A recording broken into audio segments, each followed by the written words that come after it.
Hello friends, welcome to my YouTube channel cognitive Sidhu.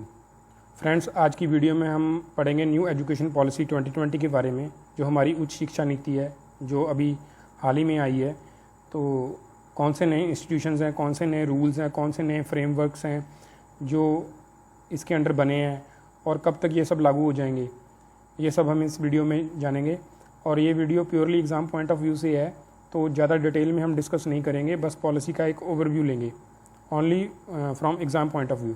और जिन्होंने अभी तक चैनल को सब्सक्राइब नहीं करा है तो प्लीज़ चैनल को सब्सक्राइब करिए, बेल आइकन का बटन दबा दीजिए, ताकि जब भी मैं ऐसी वीडियो लेके आऊँ तो आपको फट से नोटिफिकेशन आ जाए। तो बात करते हैं नेशनल एजुकेशन पॉलिसी 2020 की। Aim to introduce several changes in Indian educational system. School से लेके कॉलेज लेवल तक की जो हमारी स्टडी है उसमें चेंजेस लेके आए हैं इस पॉलिसी के under. The new education policy 2020 AIIMS at making India global knowledge superpower. It replaces 34-year-old national policy on education 1986, जो हमारी लास्ट एजुकेशन पॉलिसी थी जो 1986 को में बनी थी, उसको रिप्लेस कर दिया इसने। And this policy was approved by union cabinet on 29th of July 2020.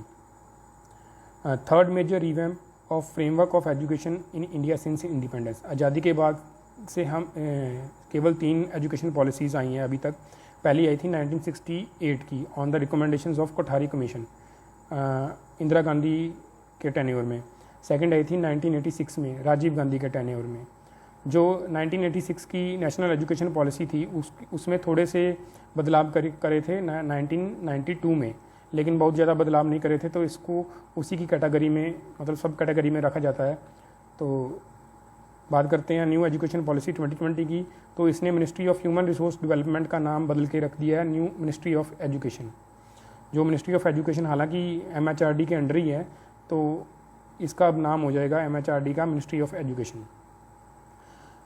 और 2020 की जो नेशनल एजुकेशन पॉलिसी है, it is formed basically on the recommendations of 2 committees.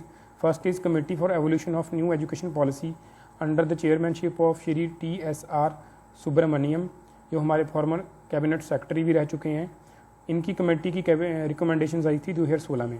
Second is committee for draft national education policy under the chairmanship of eminent scientist doctor के कस्तूरीरंगन, जिनकी recommendations आई थी 2019 में।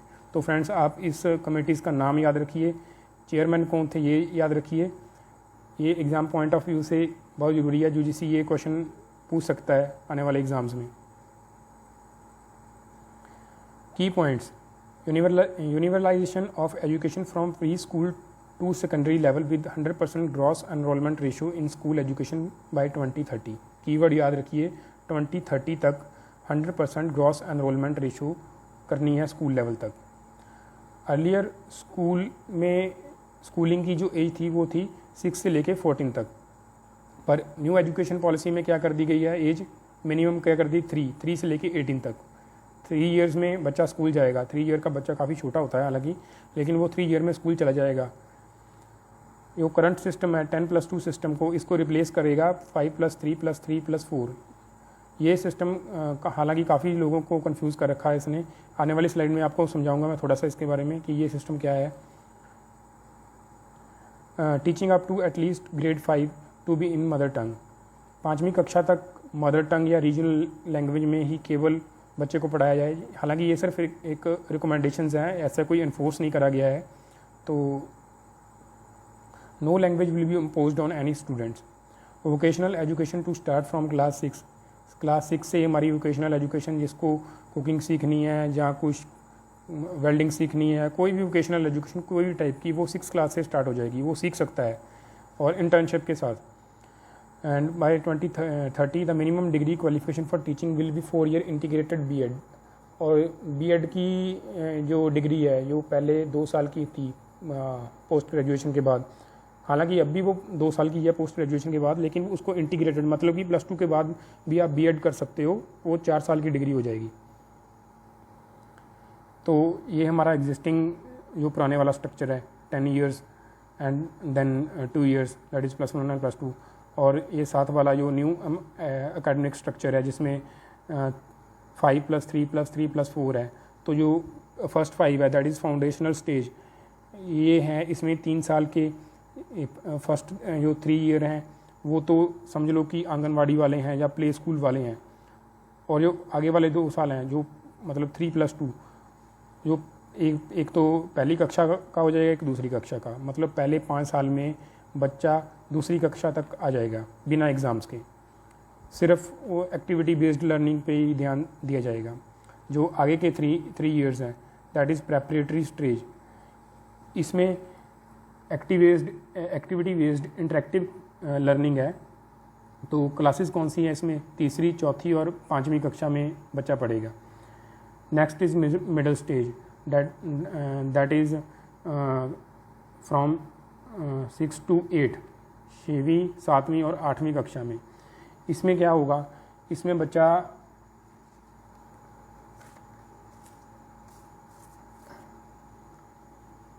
इसमें बच्चा कंप्यूटर कोडिंग सीखेगा। वोकेशनल तो हो गया ना, मिडिल स्टेज में वोकेशनल स्टार्ट होगी आपकी। तो मैथ, साइंस, आर्ट्स और प्लस इंडियन लैंग्वेज यहाँ से स्टार्ट हो जाएगी। कोई भी एक इंडियन लैंग्वेज, मराठी, बंगाली, पंजाबी सीख सकता है।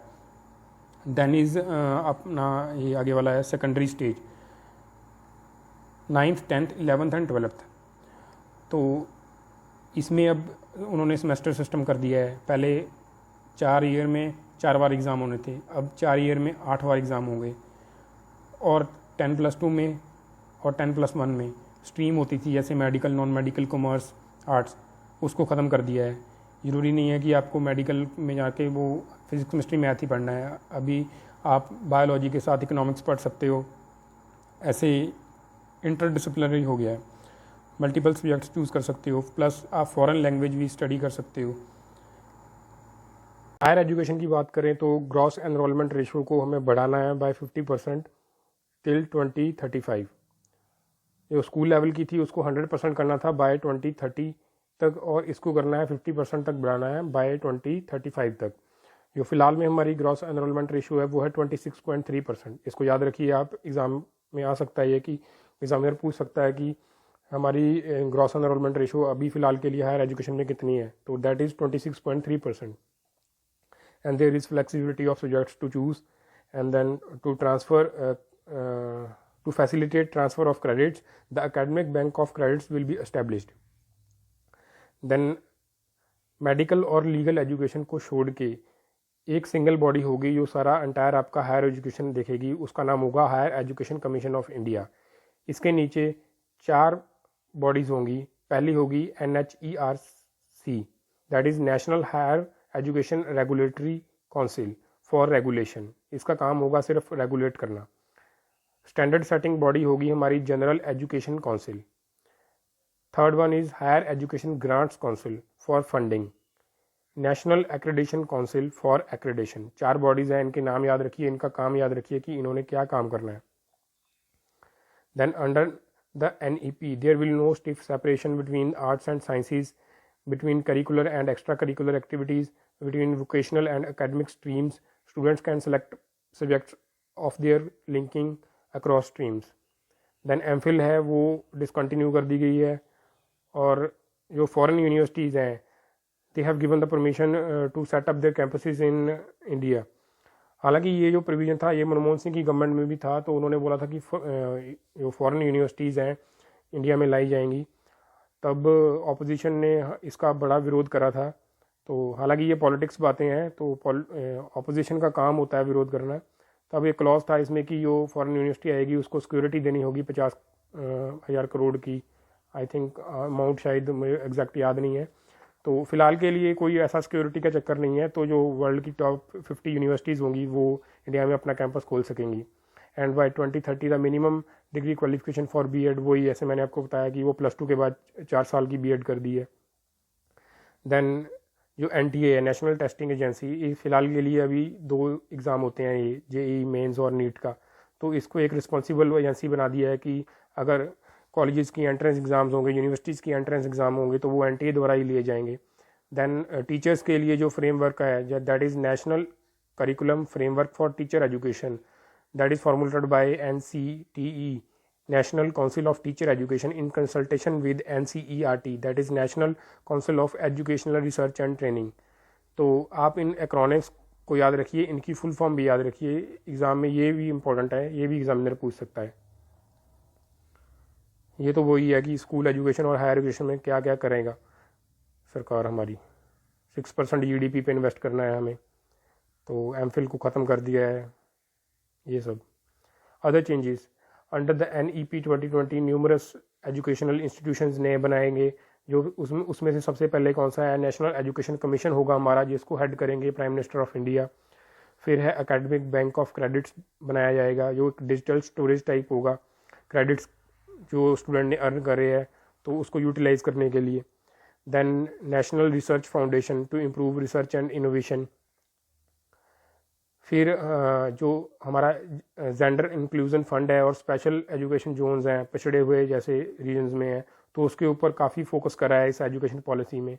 फिर हम जो वैदिक लैंग्वेजेस हैं लाइक पाली, पर्शियन, प्राकृत, इन नेशनल इंस्टीट्यूशन बनाया जाएगा इनके लिए।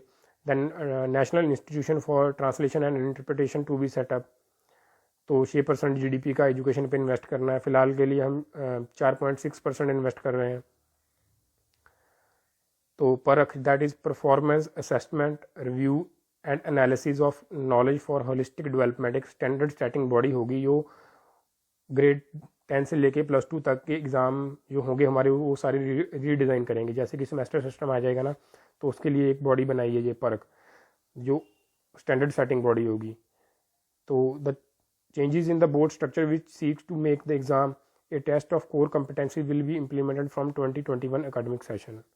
अभी देखते हैं, अभी तो कोरोना चल रहा है कि अभी ये 2021 तक काफ़ी चैलेंजेस आएंगे इसको इम्प्लीमेंट करने में, होपफुली कि हो जाए। लास्ट में आते हैं कॉन्स्टिट्यूशनल प्रोविजंस पे। तो पहले एजुकेशन जो स्टेट लिस्ट में थी, तो इसको कॉन्करेंट लिस्ट में करा था 42nd अमेंडमेंट 1976 में। And the education policies by the central government provides a broad direction and state governments are expected to follow it. जो सेंट्रल गवर्नमेंट की पॉलिसी है ना, वो एडवाइजरी है and it is not mandatory for any state to enforce it.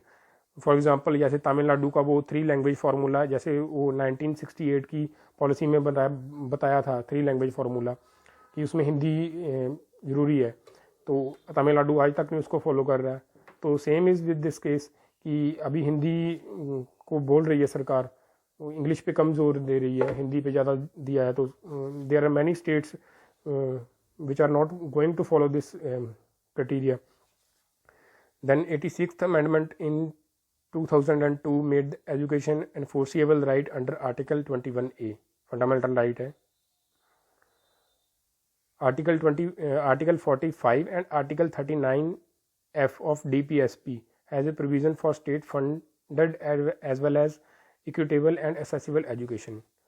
फिर हमारे कुछ positive outcomes हैं। जो 1986 की एजुकेशन पॉलिसी थी, उसका पॉजिटिव आउटकम क्या आया? सर्व शिक्षा अभियान था, मिड डे मील स्कीम थी, दैन नवोदय विद्यालय आए, केंद्रीय विद्यालय आए, and use of IT in education as a result of NEP of 1986। Then right to education act of 2009 aim to provide primary education to children at the aged 6 to 14 years. अभी इसमें amendment होगी क्योंकि अभी minimum age तो 3 years हो गई है, तो देखते हैं इसमें क्या होता है। थैंक यू फ्रेंड्स, ये थी हमारी आज की वीडियो। होप आपको आज की वीडियो हमारी अच्छी लगेगी। तो प्लीज़ अगर आपको वीडियो अच्छी लगी है तो लाइक ज़रूर करिए और शेयर ज़रूर करिए। Thank you very much. जय हिंद।